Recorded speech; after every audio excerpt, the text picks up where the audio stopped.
Next हमारे पास second question है। Second question में हमें वेलोसिटी टाइम ग्राफ गिवन है और उससे रिलेटेड 4 ऑप्शन हमें चेक करना है कि कौन सा ऑप्शन सही है। फर्स्ट यहाँ पर है पार्टिकल हैज जीरो डिस्प्लेसमेंट। तो यहाँ पर हम देखें तो इस ग्राफ में पार्टिकल का डिस्प्लेसमेंट जीरो होगा कब तक, t इक्वल टू जीरो से t इक्वल टू 10 सेकंड तक। पर यहाँ पर हमको ये समझ में आ रहा है कि इन्होंने यहाँ कहीं रोक नहीं रखा है, इसको आगे कंटिन्यूशन में हम ले जा सकते हैं और डिस्प्लेसमेंट कंटिन्यू रहेगा। इसलिए हम कह सकते हैं particle has zero displacement.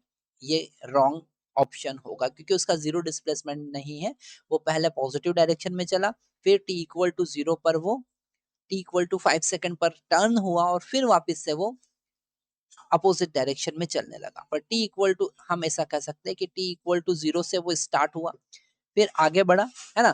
T equal to 5 second पर उसका वेलोसिटी जीरो हुआ, फिर यहाँ से टर्न हुआ और वापिस से वो अपोजिट डायरेक्शन में मूव करना स्टार्ट किया। तो टी इक्वल टू 10 सेकंड में वो उतना ही डायरेक्शन में चला जितना पहले वो चला था, पर अपोजिट डायरेक्शन में वो अपनी वेलोसिटी कंटिन्यू रखेगा और वो आगे बढ़ता रहेगा। तो इसलिए डिस्प्लेसमेंट कंटिन्यूशन में रहेगा। यहाँ पर हम ऐसा नहीं कह सकते कि डिस्प्लेसमेंट जीरो होगा। बी ऑप्शन अगर हम देखें the particle has never turn around, तो हमको समझ में ही आ रहा है कि जहाँ वेलोसिटी जीरो होगा वहां से तो टर्न लेना ही है उसे। तो बी वाला ऑप्शन भी गलत है।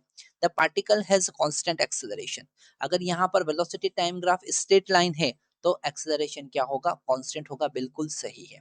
यहाँ से आप एक्सेलरेशन फाइंड भी कर सकते हैं। एक्सेलरेशन होगा -5 divided by 5 that is equal to -1 metre per second square.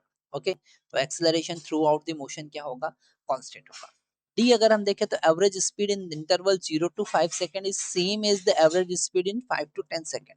तो अगर हम एवरेज स्पीड की बात करें, अगर हम एवरेज स्पीड की बात करें 0 टू 5 सेकेंड, तो हमें एरिया देखना पड़ेगा। एरिया यहाँ पर होगा 1/2 इंटू 5 डिवाइडेड बाय टाइम कितना हो जाएगा, यहाँ पर divided by time interval 0 to 5 second का 5 होगा, कैंसिल होके हमको मिलेगा 5/2।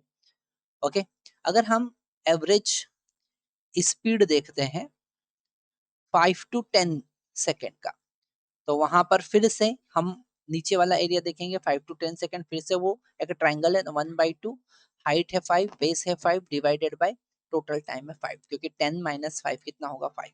कैंसिल करेंगे तो हमको फिर से 5/2 मीटर पर सेकेंड मिलेगा। मतलब 0 टू 5 और 5 टू 10 सेकेंड के बीच एवरेज स्पीड जो होगी वो सेम होगी। मतलब डी वाला ऑप्शन भी यहाँ पर करेक्ट है।